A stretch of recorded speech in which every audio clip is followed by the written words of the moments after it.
All right. Now for the final level and or more, depending on how we go with this uncensored time.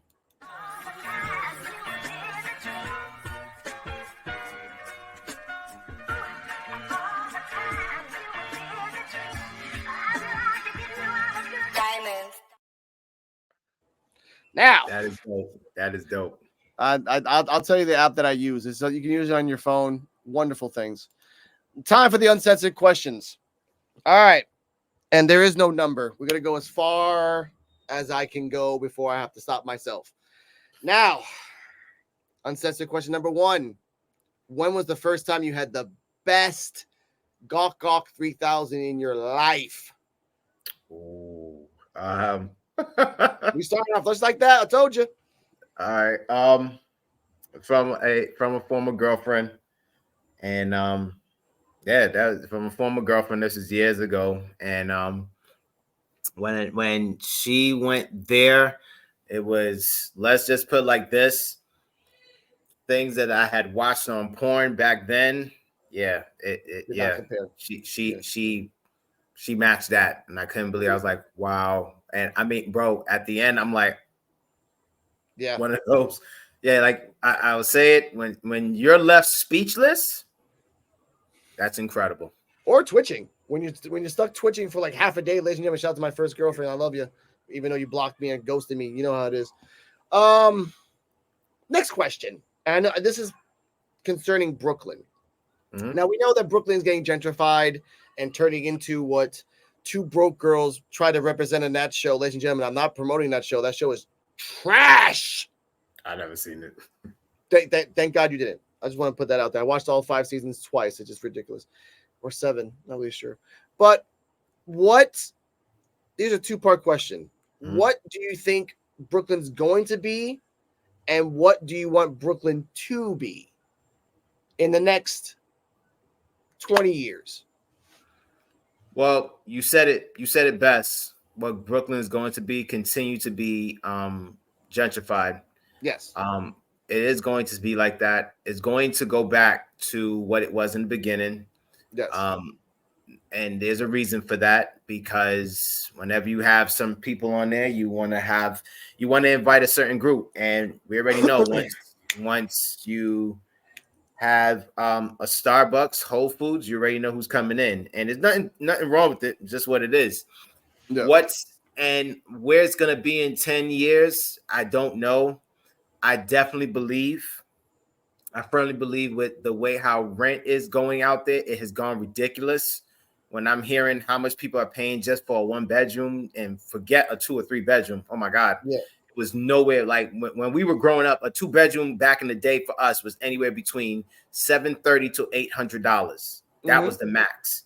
By the way, that's the price here for a 2-bedroom. 7 to 800 with light and water included. Really?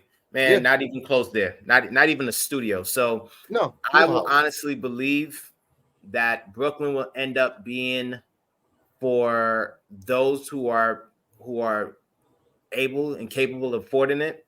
Those who are not, they're going to be shipped out.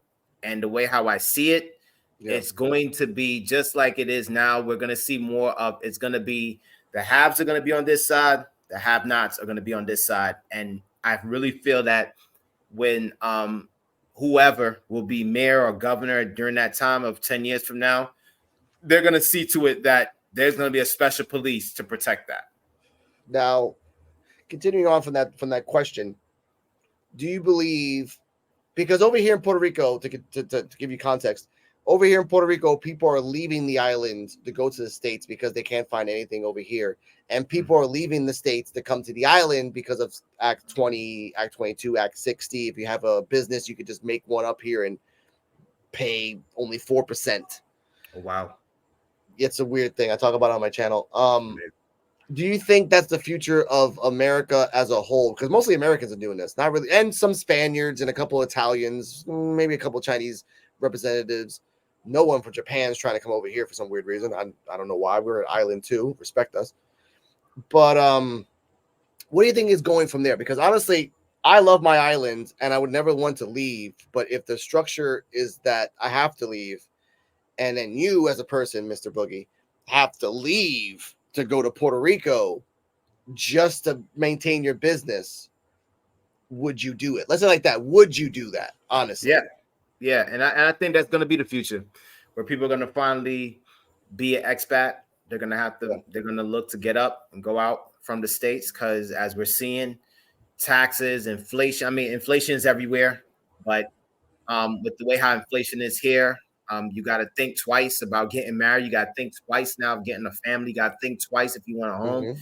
Sad. This is something I never thought I would ever see in my lifetime, but yeah, we will. We are. So I definitely believe that will be the new thing, where you're going to see people leaving the States and they're going to go all over. But the biggest thing will be, will those countries accept Americans? Because of course, Americans have a very tarnished reputation of being a-holes and being all sorts of know-it-alls and everything. And then there's like, all right, well, that's not all of us. And that's a whole bigger thing. And even when you go there, you got to more than prove yourself. Like, no, I'm not what you see on the TV. Because again, as we know, TV dictates everything for people now, screens. So that's another thing that I definitely feel is going to happen. That will be the case, where people will be coming to places like Puerto Rico. They're going to come to places. Of course, Brazil is happening with that. People flooding that, where Americans going there. People going Portugal. People are going all over, and it's like, hey, why not? If that ever arises for me and I get that opportunity, yeah, I will take that. You know, there's two things I want to say. Next question before I get to that one.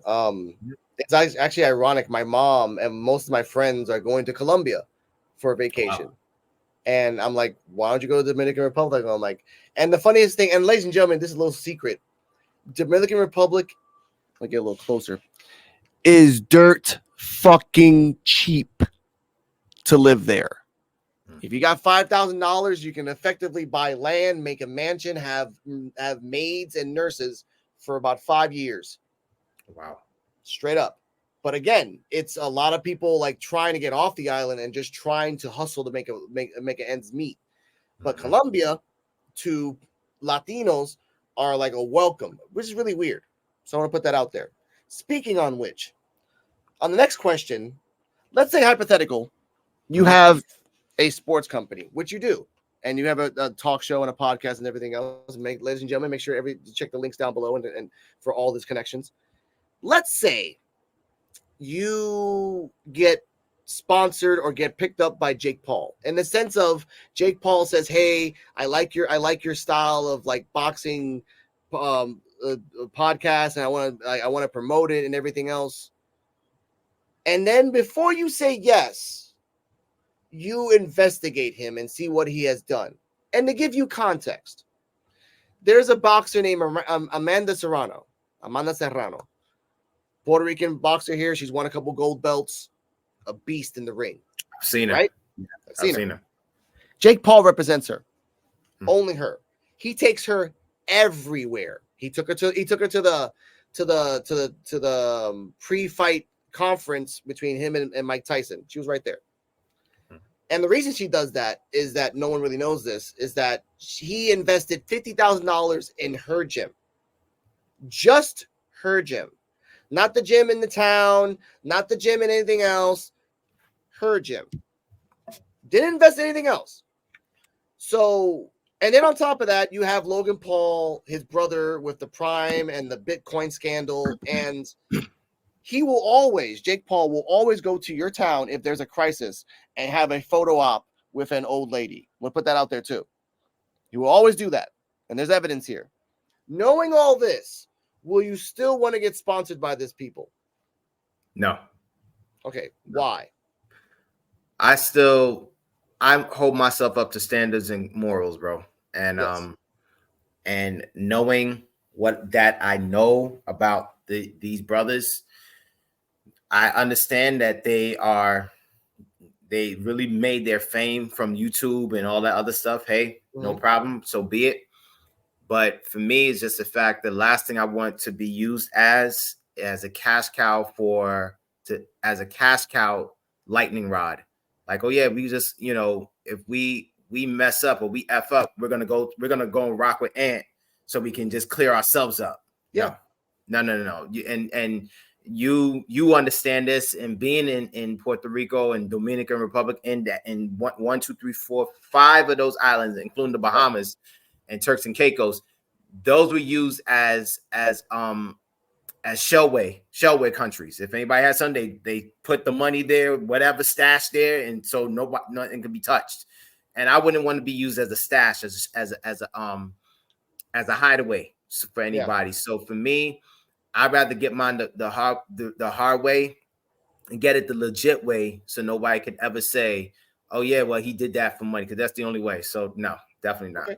I get that. I mean, I don't like personally the Pauls because one, wherever he goes, he puts the Puerto Rican flag on his trunks now, and I'm like, motherfucker, you've only been there for 3 years. You weren't even here during the hurricane, bitch.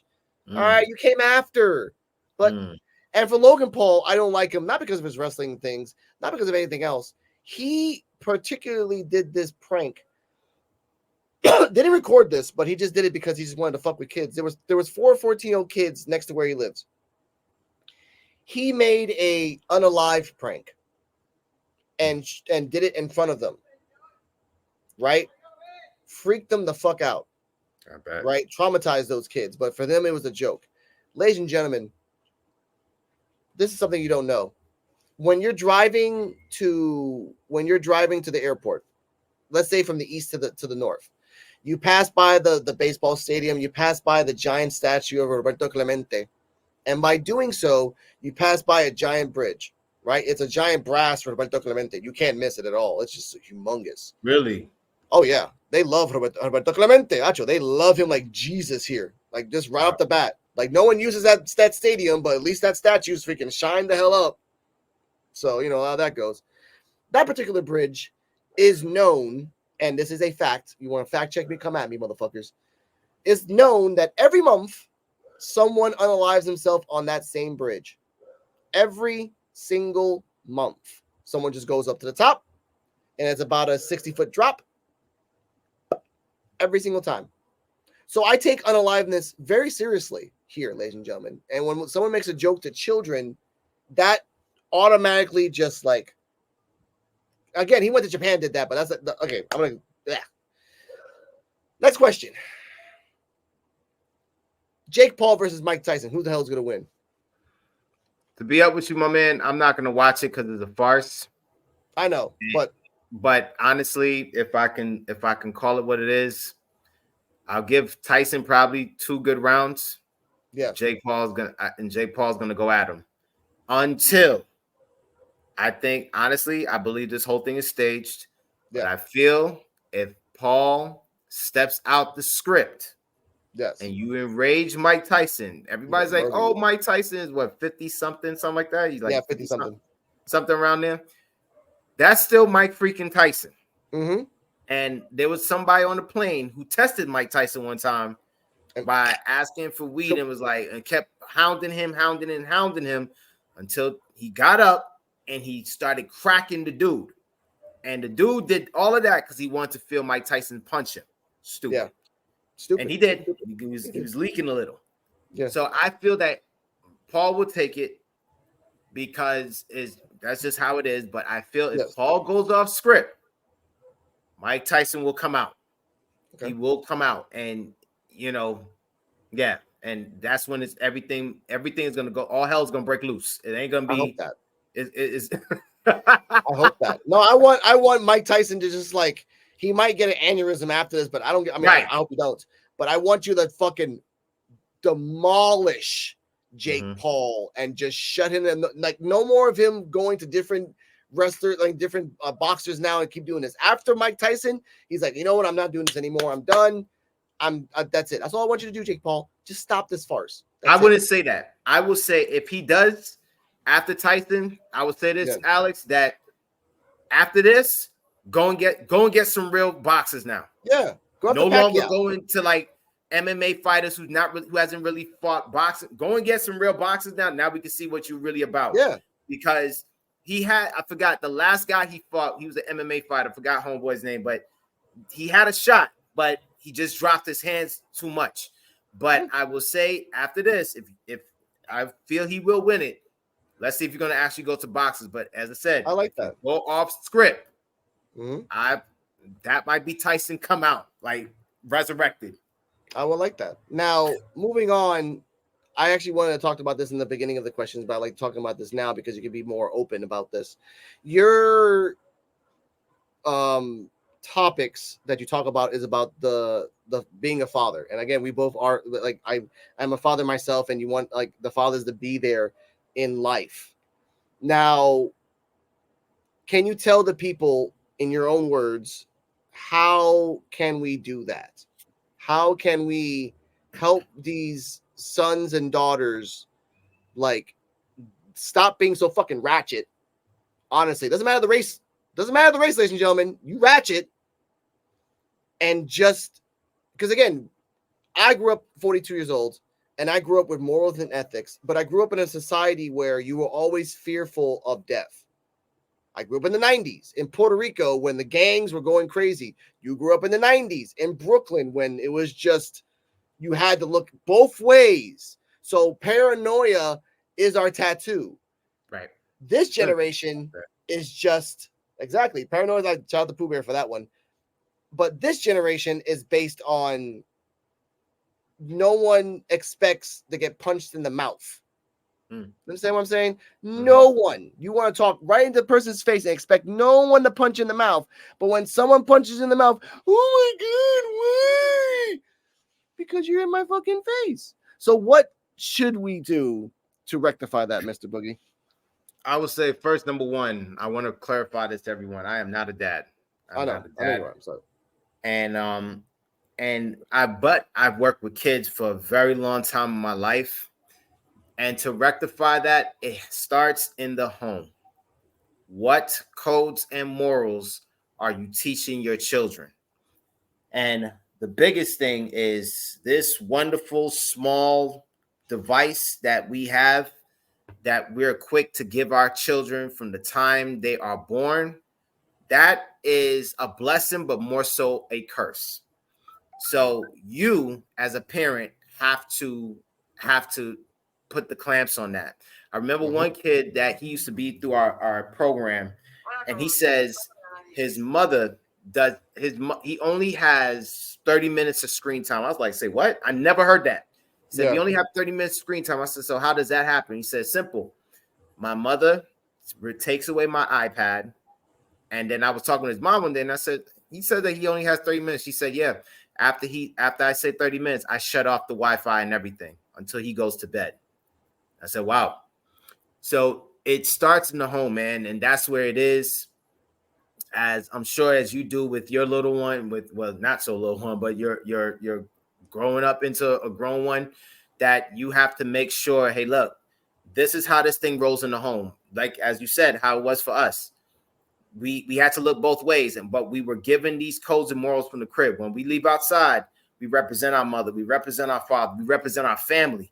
You don't come out here and try to stunt whatever you're doing. Now, today, you can't say anything because parents are doing the same thing with their kids. Parents are joining their kids on these things. I don't know if you know, but out here, not too long ago, this two little girls got into typical kids fight. They're 8 years old, 7 or 8 years old. Typical little girls. They got into fight. One was bullying the other. The father went to the school and said, hey, look, I want this child to stop bullying my daughter. So after time and time, finally, they had a face-to-face meeting with the parents and kids intervention thing. However, this child still bullied his daughter. Yeah. This dude showed up to the school. Him and his brothers beat down this dad of the bully and showed him up. And he made a contrition video like, hey, I'm sorry, little girl, that you had to see that. I know that you going to be traumatized, but I'm out here doing God's work and blah, blah, blah. And I was like, okay, you see, this is where I get what he was doing. Would I have done something like that as a father? Possibly. However, you have to still think your dad, your little girl is going to see this. Who knows what she's going to do now? She's going to start with people. And Alex, you know this from things you and I have spoken before. She grows older. She's going to start with a dude and try to approach him and come at him like a dude. And a guy's going to be a guy. He's going to put her down. Now Yep. you're going to get mad and get people to come at him, but not understanding you didn't teach your daughter these things. So it starts in the home, man. It really, really starts in the home. And it's so very important that you lay down the morals and codes that your family will live by. And of course, the biggest thing, you have to live by it first. You're the greatest example before your kids live it. No, I appreciate that. Ladies and gentlemen, anyone still watching, and if you are watching, 8 people watching, I appreciate you. Go look up Snowflake Mountain. And you too, Mr. and Boogie. That is the perfect representation of a show taking the idea of taking all these millennials, putting them in the woods, and actually teaching them how to fish, how to make fire, how to survive, how to get water. Shout out to my ex co my wonderful sexy co-host Laren Gaines. He looks just like one of the guys there. But Snowflake Mountain, I'm gonna actually rewatch that again when my girlfriend comes back. I love that show. I showed my son that too. I'm like, you know, the reason I taught you how to cook and clean and sweep and mop and did all that shit before you were 10. This is why. So the reason is that you don't become these people who are just whining, but then they realize that they're wrong. Question for you: should it be a requirement? And again, this may be a little extreme, but I'm old school. Should it be a requirement to send your kid between the ages of 10 to 18 to a specialist camp? Meaning, you want your kid to learn something. You want your kid to learn a craft. Okay, what do you like to do? Oh, I like to make planes, or I like to code. All right, go. You going to a coding camp? Oh, I want to learn nature. Okay, fine. I'm sending your ass to freaking carpentry. You learn nature while cutting wood and figuring out things. Would you be okay if it was a mandatory thing for kids? Because again, we grew up with it's summer. You're not staying home. You're going somewhere, and you're going to stay there for 2 months, and then we'll pick you up later. I'm like, all right, okay. You know how it is. Oh, man. I wouldn't say mandatory. I wouldn't agree with it being mandatory. But it's funny. I'm reading this right now in a book with Dr. Angela Duckworth, Grit. Okay. And she's talking about that. In one of the chapters, she talked about when you force a child to be part of a program, a group, a sporting extracurricular activity. Yeah. And if they don't get challenged, you'll see if they will persist. And if they don't persist in it, this will show who they will become later in life. And she said, do you force them to keep going? Or do you say, all right, well, hey, you didn't like it because it was hard, get out of it. And it's when she said this thing, when she was interviewing a couple other psychologists, and they said when a child is able to solve something difficult, whether it was learning how to start a fire, fish, or whatever, let's say the camp, they couldn't catch a fish for 3 weeks straight, but then on that last week they caught a fish. One fish one day, the next day 2 fish, and then 4 days straight they catching fishes. They're gonna have that sense of accomplishment, oh, all right, so guess what they're gonna do next year? I want to go back to camp. Because why? They're going off of that high, I want to try that again. So I think that also comes from it comes back from us. Do we still say no, go ahead, get your ass back in there? No, I don't care if it got a little hard. This is part of the game. But we don't want to do that, because every time children cry for something, they're getting everything. So they don't know how to work for it. They don't know what happens when you don't get something. For me, I'm sure, Alex, you grew up in this same era. If you didn't have the grades, you weren't getting anything. Exactly. You weren't getting anything. Your grades was horrible. No, you're not getting. I'll never forget when I was in 2nd grade, my mother said, yo, you're not getting a birthday party. And I was like, why? Your grades are bad. All right, Mom, if you say so. Alex, I swear to you, on the day my birthday came and left. That woman, no plates, no birthday cake, no nothing. My mother came out with a 10-inch cake with me and my friends in the apartment building we lived in. And she said, happy birthday. Yeah. And she was like, no, you're not getting anything. This is how this game works. So I say, yeah, absolutely. Encourage your kids to be part of those things so they learn a skill, they learn something out there. And as you said, yes, you teach your child to cook and clean. Yeah, my mother taught me how to clean the bathtub. That's the first thing I learned how to do. First thing was taking out the trash. Second was cleaning the bathtub. And then learning how to mop. It was gradually doing it. And these are things that you got to teach, because, Alex, it's so sad today when I hear a mother said one time, her kid was 19 or 20, and this boy could not pour cereal.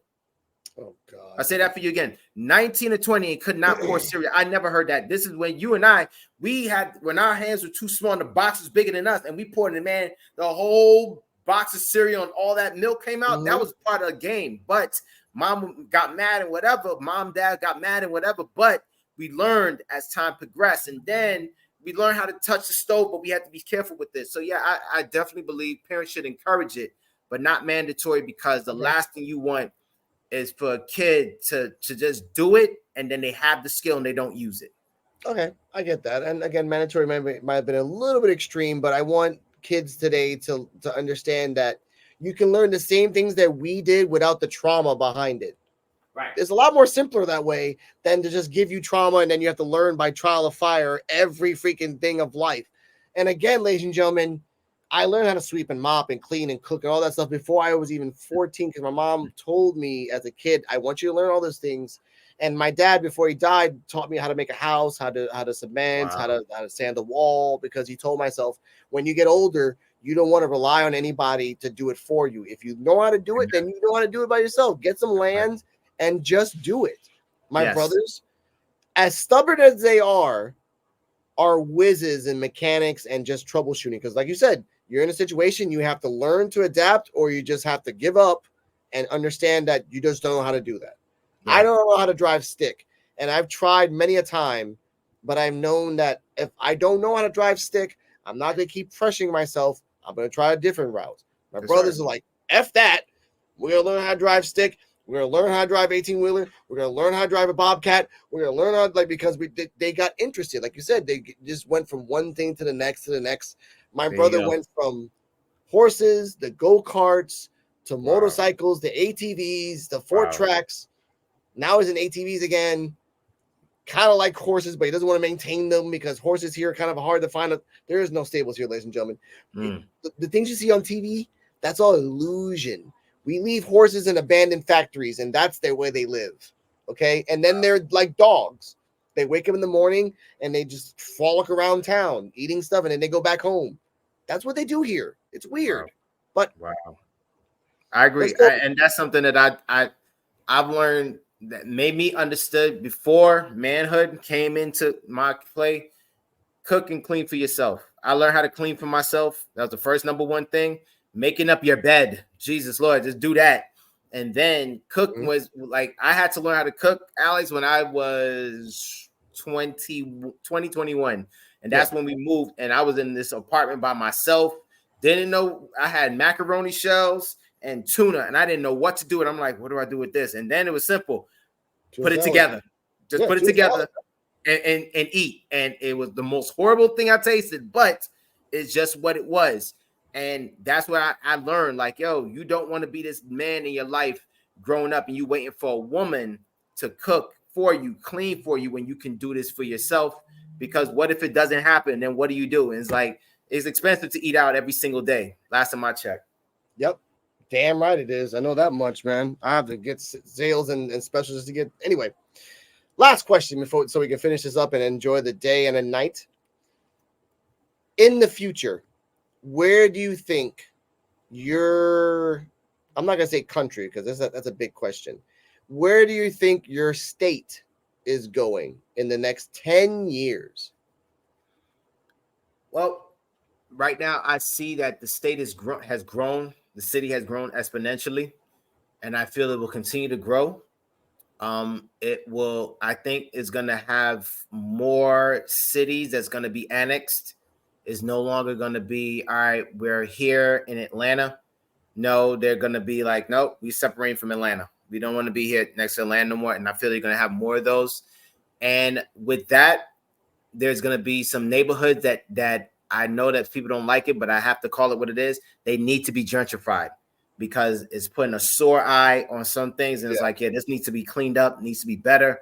And I'm about capitalism. Like, look, if there's some way you can get some money out of this, cool. But I'm about ethical capitalism. Like, yo, if we're going to, without hurting somebody, making people be homeless or anything, let's try to find some way to get money out of this. I'm with that.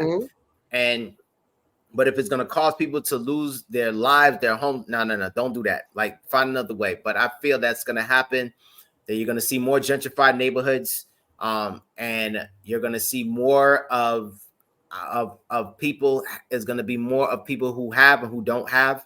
And I'm praying there will be a reset. I'm praying that for the nation and possibly the world, a great reset where we're like, all right, let's try this thing all over again. And let's start from scratch. Supplement the last question. In this grand reset, multiple choice, either be from natural disaster, world war, race war, or religious war.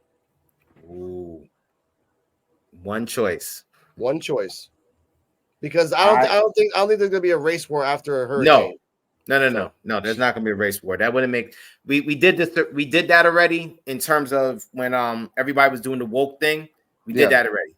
We went there, and after George Floyd, everybody, in which I felt was an anomaly. Everybody around the world changed and wanted a lot of antebellum stuff to be dropped from their countries, their native countries.